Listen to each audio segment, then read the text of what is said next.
Deux hommes ouvrent une porte. Devant eux se trouve un escalier, qu'ils descendent prudemment. En bas de cet escalier, une nouvelle porte, qu'ils ouvrent tout aussi prudemment, dans un son grinçant. Ils entrent dans une pièce, au bout de laquelle, dans un coin, se trouve une table. Sur cette table, 3 micros, une carte son, quelques stylos, quelques feuilles, des câbles, de quoi boire et grignoter. Il règne une atmosphère un peu particulière dans cette pièce, un sentiment un peu froid alors que le soleil perce presque bruyamment à travers les carreaux de la fenêtre. Les deux hommes avancent, leurs pas sont silencieux et contrastent avec le bruit de la lumière du soleil, quand soudain, Julien brise le silence. J'ai l'impression de connaître cette pièce. Ben, c'est chez toi, quoi. Non, mais c'est pas pareil. Un grincement sonore empêche Alan de répondre. Ils se retournent tous les deux et regardent la porte se refermer aussi doucement que bruyamment. Alan s'approche de la porte, mais Julien le retient. Il y a une enveloppe sur la table. Bah, qu'est-ce qu'il y a dedans? Bah, j'en sais rien. Ouvre-la. Bah, ouvre-la, toi, t'es marrant. Bah, t'as peur d'une enveloppe, quand même?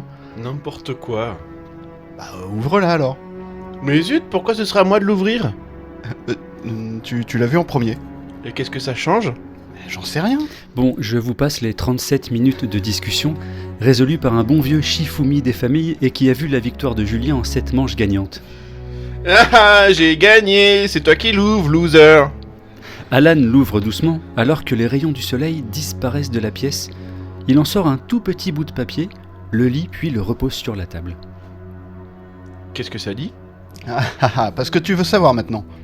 Julien la prend et la lit tout haut.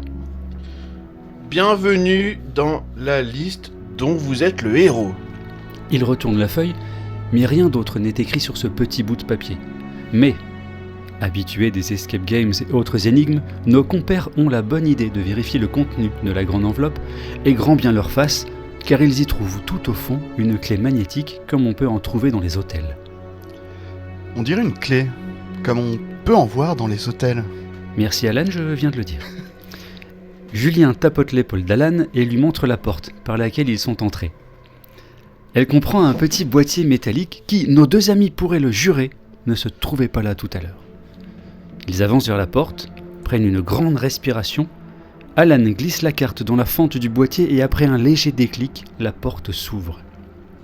Une lumière aveuglante émerge de l'autre côté et il faut quelques secondes à Alan et Julien pour que leurs yeux s'acclimatent.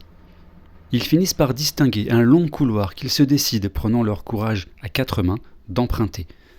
Après plusieurs trentaines de minutes de marche oppressante pendant lesquelles Alan a de nouveau essayé de convaincre Julien du bien fondé de sa théorie sur Vaiana, ils aperçoivent enfin 2 portes. Sur l'une d'elles est écrit Thor 4, Love and Thunder. Sur l'autre, Robocop, l'original. Et une voix retentit. « Soyez les bienvenus, ô aventuriers cinéphiles, votre aventure commence ici. » Derrière chacune de ces portes se trouve le film inscrit dessus. Une fois à l'intérieur, vous aurez à visionner le film en question.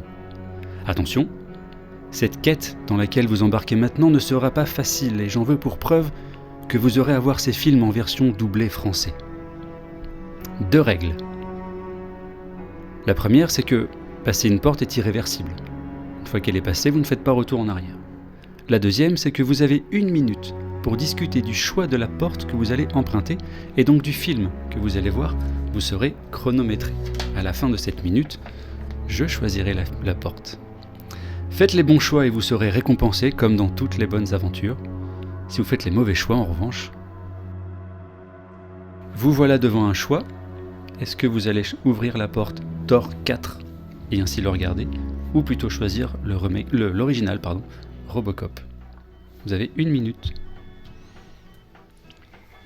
Bon, Shifumi. Mais déjà en VF, il nous fait un cadeau, tu vois. Ouais, c'est vrai, C'est c'est cool, hein. super sympa, quoi. Surtout Thor 4. Ouais. Pas du tout. Robocop aussi. Non, les Marvel en VF, c'est vrai qu'ils sont quand même vachement moins bons, quoi. Donc on prend Thor, du coup? Pourquoi tu voudrais prendre le moins bon? Je sais pas. Pour Chris Hemsworth, pour... Je sais pas. De toute façon, c'est pas le narrateur qui choisit à la fin par rapport à ce qu'on a échangé. 30 secondes. Ah, c'est peut-être par rapport au réalisateur. On a Ah. Taika Waititi. Très, très bien prononcé. Pourquoi t'étais pas prêt pour celui-ci? Vite. Et puis... 20 secondes. La Robocop, bien sûr. Non, Thor. Mais non, Mais si. mais si. Il va choisir, hein, du coup. 10 Il va choisir secondes. notre place. Donc on est parti sur Thor. Oui. Non, Robocop. Si, Thor. Allez. faut qu'on te dise avant le décompte. Ça fait 1 minute. J'ai moins peur de ce qu'il y a derrière la porte de... Ah, ouais. On n'a pas choisi, je crois. Non, mais... Mettons Donc qu'il y a un Thor. petit peu de laxisme dans les règles. Ça commence Thor. Thor. Alors, vous avez choisi Thor 4. C'est une drôle d'idée, mais soit, c'est vous qui décidez. Enfin, le croyez-vous? Anyway, votre tâche se complique, car vous voilà maintenant face à 2 monstres sacrés. Hannibal ou Dracula. Lequel évitez-vous? Lequel allez-vous voir? C'est parti le chrono. C'est parti, bien sûr. Ouh là là, merci Alan. 1 minute pour choisir Hannibal ou Dracula. Oh, facile, non? Plutôt Dracula. Plutôt Dracula. Bien sûr.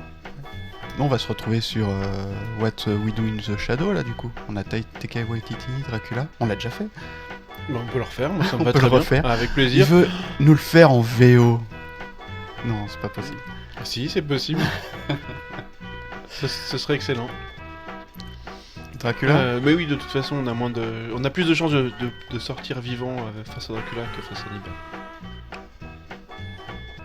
En Croyez-vous. négociant. Croyez-vous 20, Ouais, 20 tu vois, secondes.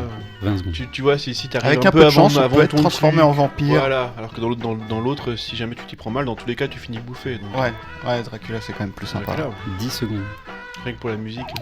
Allez, parti pour Dracula. Dracula. Dracula. Très C'est qui bien. qui ouvre la porte, c'est toi. Joli. Vous avez choisi de passer un peu de temps dans le château de Vlad l'Empaleur. C'était courageux, mais vous vous enfoncez un peu plus dans l'obscurité humaine. Allez-vous entrer dans la cabane dans les bois ou dans la tête de Dr. Sleep? C'est étrange, c'est que c'est que des films que j'ai déjà entendu parler avant ça. Alors. La cabane dans les bois ou Dr. Sleep. Moi, je vais dans la cabane dans les bois. Ouais, carrément, ouais, Dans c'est tous les clair. cas. Il y a tout ce qu'on aime là-dedans. Il y a plein de trucs. Plein de monstres. Ok, cabane dans les bois. Cabane dans les bois. Cabane dans les bois. Très bien. Eh bien, après ce petit séjour dans cette cabane, vous avez la bonne fortune de croiser 2 héros mythiques. James Bond, mais dans Meurt un autre jour, et Django. À qui allez-vous serrer la pince, comme on dit? C'est parti. Effectivement, toutes ces portes me rappellent des souvenirs. Ouais. Meurt un autre jour, c'est lequel déjà celui-là?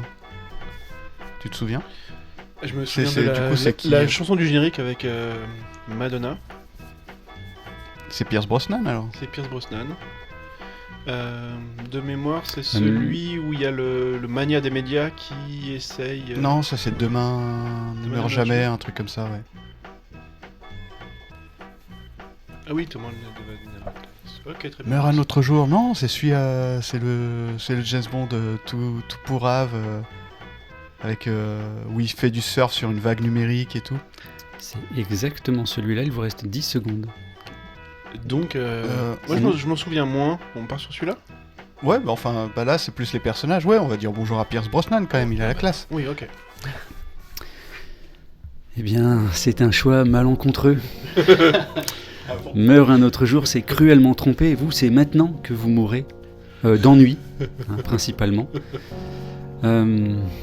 C'est dommage, votre aventure s'arrête là. Ah, on a loupé? Oui, vous avez complètement loupé. Pendant ce temps, Emmerich, vous mourrez d'ennui, mais Emmerich, lui, pour le coup, continue à vivre sa vie, et en vous attendant, il crée un podcast amateur de cinéma où il raconte sa vie pendant 1 heure chaque semaine. C'est le succès. Et il se rend compte que vous étiez en fait les boulets à sa cheville qui l'empêchaient d'avancer. Vu les choix qu'on a fait, ouais, ça se tient. Par rapport à quoi? Oh, je sais pas, rien que me meurt un autre jour, par exemple. Ou Taika Waititi dès le début. Enfin, pas pour Taika, mais... Est-ce que vous voulez une chance? Une chance de vous en sortir? Oh, moi, je suis bien mort. Moi, je suis bien mort. Oui, si, pourquoi pas, on peut réessayer. Je vais pouvoir rencontrer Beetlejuice, ou je sais pas, tu vois. On va faire des trucs sympas. Parce qu'en fait, il y a une vraie fin à atteindre, du coup. J'ai bu le sang de Dracula Alors, avant ou pas? Pour savoir. oui. C'est- Oui, bien sûr. Bah, du coup, c'est bon, on peut continuer. Sauf que, si vous aviez choisi Django, la petite carte ici me dit « Victoire !» Le cow-boy vous apprend tout ce qu'il faut savoir. Il devient votre mentor et à votre tour, vous devenez les héros de votre propre vie. Vous choisissez ensemble le film du prochain épisode. Oh, c'était pas mal. Hein? C'était pas mal. Mais du coup, c'est ma liste. Voilà. Et pas la vôtre, du coup, parce que vous avez perdu. Ou j'impose un film. Ou Ah tu non, imposes un mais- film, ouais, Ouais, pourquoi une liste, pas. c'est bien. Ça liste, c'est bien. Allez. Ah, mais incroyable, je pensais pas qu'il y avait des choix où on pouvait gagner et perdre. En Ah, fait. mais Ah je bah l'ai dit si, dès le début. Ah bien bon, tu sûr. l'as dit? Ah, Oui. j'ai pas J'ai écouté. dit, faites Ok. les bons choix et... Mais les bons choix par rapport à quoi? Il a pas donné les règles, tu vois. Ah ouais, non, mais j'aurais joué différemment, du coup, là. moi, Bah, enfin, je vois pas comment j'ai mal expliqué.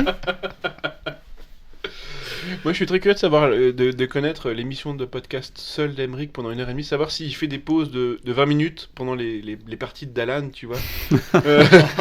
S'il 20 laisse des plans minutes... comme ça. Bon, une demi, ouais. Bon alors du coup j'ai une liste, vu que c'est Oui. moi qui... Vous avez perdu. Vous auriez... Alors juste pour info, si vous aviez gagné, vous auriez pu choisir un film, ça m'aurait très intéressé de vous entendre discuter du film dont on aurait parlé. Moi, je suis très heureux d'avoir gagné ta liste. Oh c'est gentil ça. Ouais. Fayot. Bon alors, la liste. 3 films dans ma liste. C'est des films que j'aime beaucoup, mais dont on dit qu'ils sont pas non plus ouf. Enfin, c'est pas des films a priori terribles. Un peu décriés, quoi. Et en fait, moi, c'est des films qui me font du bien. Donc régulièrement. Enfin, je prends beaucoup plaisir à les revoir. Et en fait, je voudrais bien votre avis sur ce que vous en pensez. Si vous êtes de l'avis de ceux qui disent qu'en fait, c'est pas des films terribles, ou au contraire, ils ont un petit côté fun, quoi. Donc le premier, c'est Julien, t'allais dire un truc. Ah non, tu peux... Ah, pardon, Non, ok. Donc, La mémoire dans la peau. En 2002, sort un film qui va mettre un bon coup de dépoussiérant dans un style jusque-là relativement guindé, je dirais. C'est le film d'espionnage. Alors, peut-être que je me trompe, hein, mais avant La mémoire dans la peau et le genre que ça a créé, en fait, les James Bond, c'était un costume, c'était toujours très propre, c'était Pierce Brosnan, c'était effectivement Sean Connery, tout genre très propre, quoi, qu'on voyait très peu sale à l'écran. Et donc ce film, donc La mémoire dans la peau et tous ceux qui vont suivre derrière, en fait, ils vont nous parler d'espionnage et de complot de manière un peu, je trouve, plus dynamique, en fait, en étant plus proche du héros, et plus proche du héros physiquement, en fait. Je pense aux scènes de bagarre, par exemple, ou de combat. On va y être, on va les voir très peu on va les voir de relativement loin, mais on va aussi parfois être vraiment très proche de ces combats. Et moi, quand j'ai découvert ça, ça m'avait bien plu, en fait. Le héros va saigner, il va tuer, et on va voir tout ça de très près, en fait. Donc, réalisé et coproduit par Doug Liman, donc, qui a fait Monsieur et Madame Smith, Jumper, Fair Game, Edge of Tomorrow, et récemment Chaos Walking, et écrit par Tony Gilroy. Et lui, il a écrit tous les films Bourne, y compris Bourne Legacy avec Jeremy Renner, sauf le dernier, intitulé juste Bourne. Mais il a aussi écrit Rogue One et The Great Wall. La mémoire dans la peau raconte comment un homme retrouvé en train de dériver dans la mer Méditerranée va tenter de retrouver la mémoire et comprendre ce qui lui est arrivé, alors que, en même temps que certains fragments de sa mémoire reviennent aussi des réflexes de combat de self-défense assez impressionnants, Matt Damon et Jason Bourne. Voilà pour le premier film. J'adore ce film. Vraiment, je peux le regarder 2 fois de suite. Il y a un truc qui fonctionne dans cette histoire, j'aime bien. Alors c'est vrai qu'il a un peu modernisé le genre, mais j'ai envie de dire, il y avait un film qui était exactement comme ça, qui est passé un peu à la trappe quelques années avant. C'était le film avec Gina Davis et Samuel L. Jackson. Et de Shane Black. Et j'ai oublié le titre. Au revoir à jamais. Au revoir à jamais, voilà. Ouais. Et finalement, c'était un James Bond féminin avant l'heure. Et voilà. C'est vrai. Ouais. En même temps d'être un buddy movie qui est la mais marque il est de fabrique peut-être, de il est Shane peut-être Black pas aussi. tombé au bon moment. Et puis effectivement, il n'était pas non plus aussi avec ce ton aussi cru et réaliste qui avait été fait Bourne, mais n'empêche. C'était un peu le même pitch, quoi, en plus. Mais ok, oui, super une intéressant. perte de mémoire, Ouais. c'est vrai. Ah ouais. Alors, pour mon deuxième film, il a réalisé, à sa sortie, le 3e plus gros démarrage pour une adaptation de jeu vidéo derrière le Tomb Raider d'Angelina Jolie et le premier film Pokémon. Est-ce que ça vous parle ? 3e plus gros démarrage pour une adaptation de jeu vidéo. En 2010. C'est Prince of Persia, Joli. les Sables du Temps. Ouais, joli. Réalisé par Mike Newell, Prince of Persia raconte l'adoption puis la vie de Dastan, jeune orphelin perse recueilli par le roi Shahraman, grâce au courage dont il a fait preuve devant lui. 15 ans plus tard, Dastan est accusé du meurtre de son père adoptif et se voit contraint de fuir avec la princesse Tamina et une dague ayant un mystérieux pouvoir, Jack Gyllenhaal et le prince Dastan. Et pour mon 3e film, Gunpowder Milkshake, et passons pour une fois à un premier rôle féminin. On va parler de bagarre, de gunfight, de karaté et autres coups de poing dans la tronche. En 2021, le réalisateur israélien Navot Papuchado sort sur Netflix un film qu'il a également écrit. Il raconte comment Sam, une jeune femme assassin, doit s'allier à contre-cœur avec sa mère, elle-même assassin, afin de faire tomber un syndicat du crime qui en a gros après elle, au pluriel. C'est donc Gunpowder Milkshake. Le casting est chouette, c'est Karen Gillian et Sam. Il y a Lena Headey, Carla Gugino, Michelle Yeoh, Angela Bassett, entre autres. J'ai pris beaucoup de plaisir à regarder ce film, même si les ficelles sont assez... on voit assez vite les choses venir, en fait. Mais il dégage beaucoup de fun assumé, ce film, et j'ai pris beaucoup de plaisir à le regarder. En fait, il est vraiment passé tout seul. Il est vraiment très bien joué aussi. Il y a Paul Giamatti. Belle palette aussi. d'actrices. Ouais, puis il y a Paul Giamatti dedans, puis c'est toujours une bonne idée d'avoir Paul Giamatti dans un film. Donc, c'est qui du coup, je vois pas sa tête. Paul Giamatti. C'est ton sosie. C'est mon sosie. Ok. Il joue dans Billions, la série Billions. Non. Et dans The Amazing Spider-Man 2, ah oui, c'est si. celui qui est à la fin dans le rhinocéros.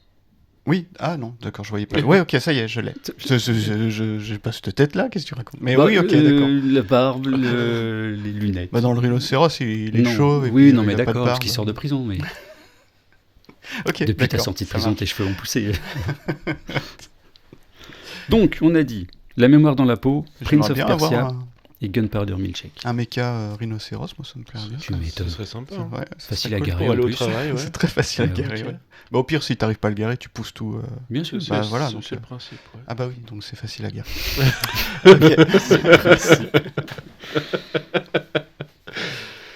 Très bien. Je te propose qu'on fasse un décompte de 3 à 0 et qu'on donne tous les deux le titre du film et comme ça clôture l'émission. Surtout qu'en plus le vote était long avec ce petit... Bon, on est à 20 minutes là, ouais, 19. donc, allez. Ce vote dont vous êtes le héros. Tu te sens prêt ? On le dit en même temps ? Ouais. 3, 2, 2, 1. Gunpowder, les machins. Les salauds. Voilà. Bon, eh bien, ce sera Gunpowder Milkshake. Très bien. Merci de nous avoir écoutés. À la semaine prochaine. Et merci d'avoir joué le jeu, messieurs. Merci à toi, Aymeric, c'était Merci. très intéressant. C'était cool. On a perdu.